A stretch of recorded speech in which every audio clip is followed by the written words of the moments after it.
Hi guys, welcome to the God Medicine Coffee channel. I'm Rihanna, and in this video I'm going to be sharing with you what my first year experience was like studying medicine at the University of the West Indies. So if you want to hear more about it, stay tuned.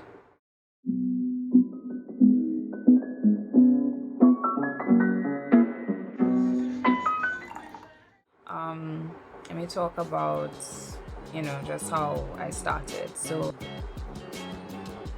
the work comes at you really quickly because, for instance, for my first degree, I did a biochemistry course for my biology major, and that course would have been 12, 13 weeks long.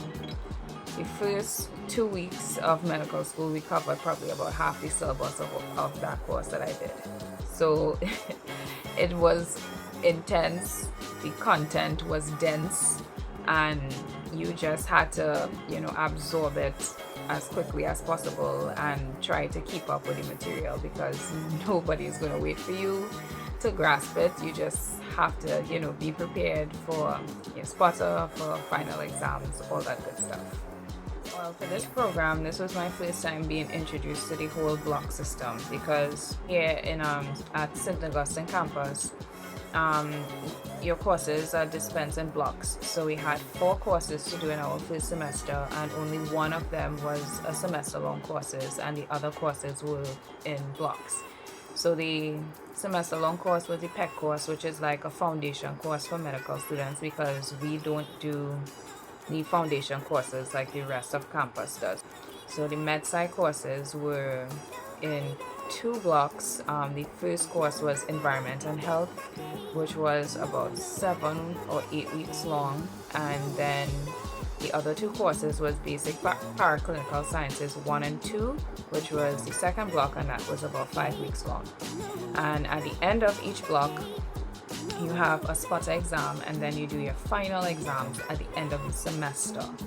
So during each block you'll have your lectures, your PBLs and labs. And the PBLs essentially is problem-based learning, and you get each week you would do a case, and you kind of have to break down the case and come up with learning objectives, and it usually ties in what we are doing in lectures. So it's kind of a way to apply the knowledge to more clinical settings. But our tutors don't really participate heavily in the PBLs. It's more or less led and directed by the students.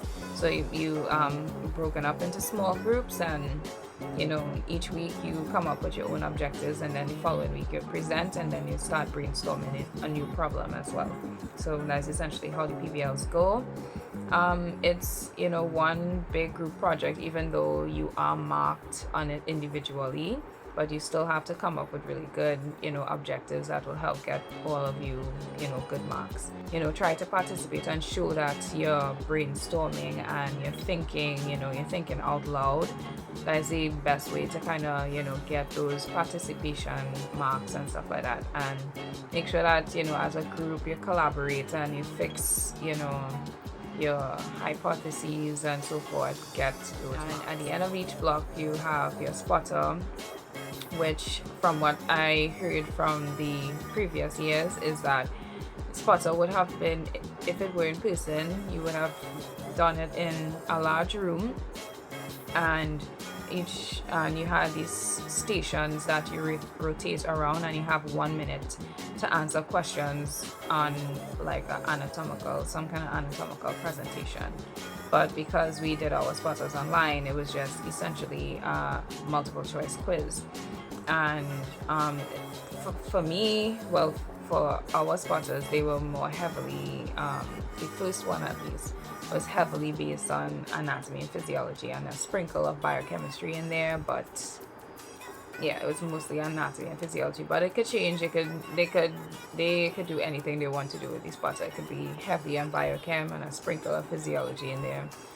They could do what they want. So you kind of have to keep at pace with the course material, because that 7 weeks, 7-8 weeks flies very quickly. And before you know it, you have your spotter to do, and the spotter counts for a very large chunk of your final grade, so you need to do well in it.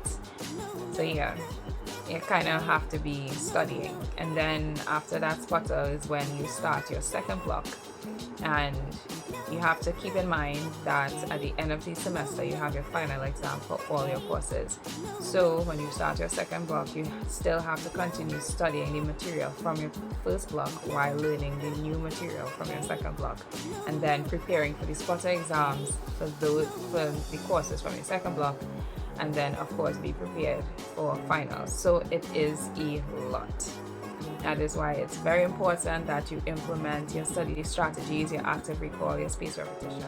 So final exams in the first semester was done asynchronously. That is essentially the university would have submitted a paper and you were given an extended period of time to create an exam script, answer the questions, submit it through Turnitin, and then they'll grade your paper and whatnot. So my first two exams were 8 hours long, and the last two were 24 hours long.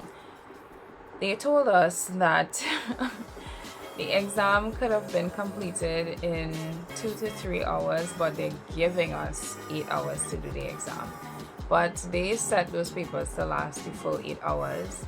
And the style of questions that they asked were more comprehensive rather than knowledge-based. So you kind of had to know and understand the material in order to answer it. It's not like questions that you could just hop on Google and search it up and find the answer, So they purposefully set the paper really hard and they set it to be really long so that, kind of minimize you like cheating and stuff like that. So that was a crazy experience. And then the 24-hour exams was like a marathon. I had all my snacks, all my food prepared days in advance. I had, everything laid out on my desk so that I could minimize, getting up and leaving the room, so I could stay and, just focus on doing the exam. The 24-hour exams, I did get time to sleep. I got roughly 5 hours sleep. And once I got up, it was just to take a bath, get breakfast, and then hop straight back into, doing my paper. That was semester 1. So in second semester, we had 5 courses, 2 of which were PEC courses, and then 3 med-sci courses. Going into this semester, I thought, I would have liked the cardiovascular block, and I thought I would have hated the GI track, but it actually turned out that, digestion and metabolism, I actually enjoyed the course. Like the material that we learned in that course was actually really interesting. It was surprisingly very interesting. The anatomy, the histology behind it, the embryology, everything.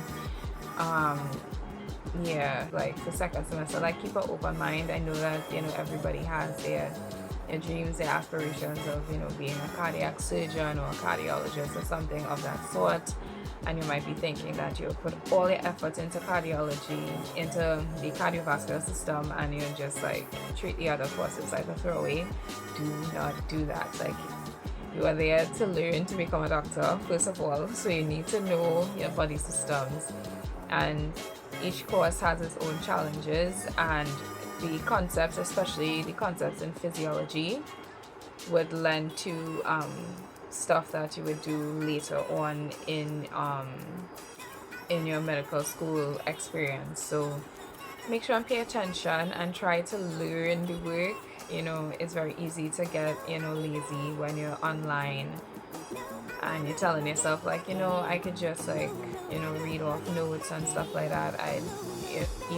Don't get caught up in that. Try to learn your material, because you need to know this material for future reference, to not just, for your other exams in the future, but as a clinician, as a future doctor, you need to know your material, so make sure that you learn your work. I thought, cardiovascular was really tough. Like, I personally really struggled, especially with the PBLs for the cardiology, the cardiovascular block. Sorry, I keep saying cardiology. Yeah, I personally thought the PBLs for that block was really, really, really tough. yeah, your system-based courses are pretty tough. Like your first semester is like you're getting an introduction, a kind of taste of what's to come, and then second semester just kind of turns it up several notches. These system-based courses are tough. So yeah, good luck with that.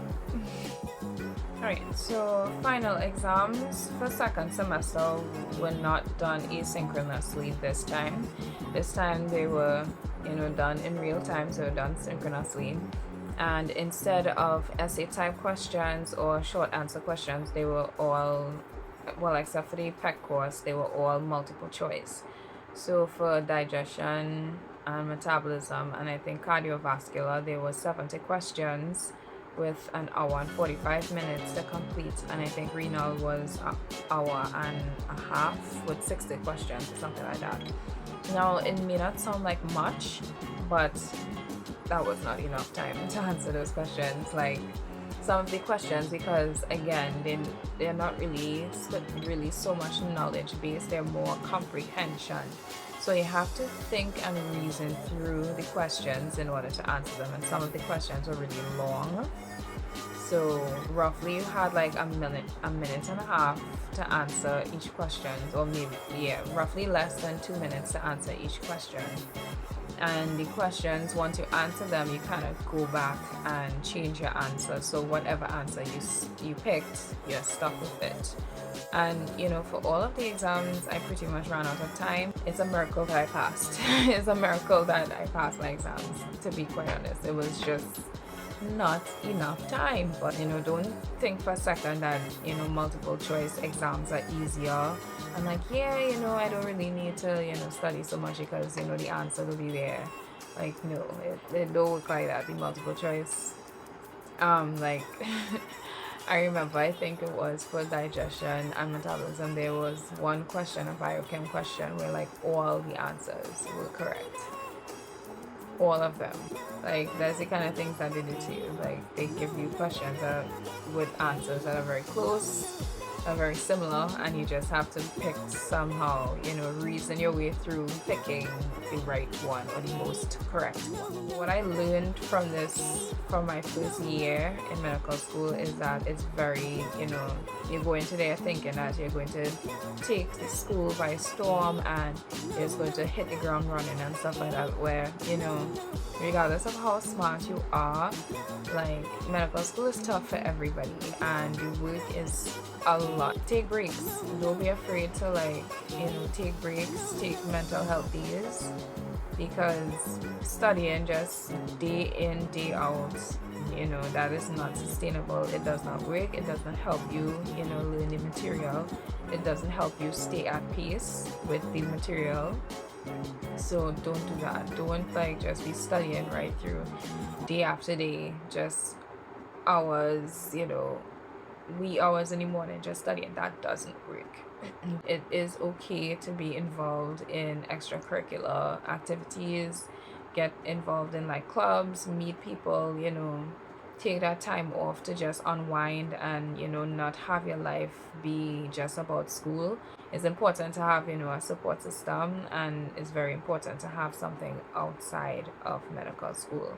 As much as you will love the material that you're learning, you will have moments where you absolutely hate it, and you'll start to second guess yourself and wonder why I put myself through this. I could have been doing something else. I could have been doing something easier. But you have to stay grounded in your why medicine. Why did you so badly wanted to study medicine and become a doctor? Always remind yourself that this is what I am working towards. So as much as I'm fed up and I'm tired and I don't want to do this anymore, I have to push through those feelings. So be grounded in your why. Your why medicine is unique to you, and always constantly keep reminding yourself why you're doing this, what it is, what's your purpose, what are you working towards. So that's my advice. That's my first year experience studying medicine at UWI. I hope this video was helpful, and if you have any questions, feel free to drop it in the comment section. Also, feel free to follow me on Instagram, and I also have a blog. Feel free to peruse and read up there. So thanks for watching, and I'll see you in the next one. Bye.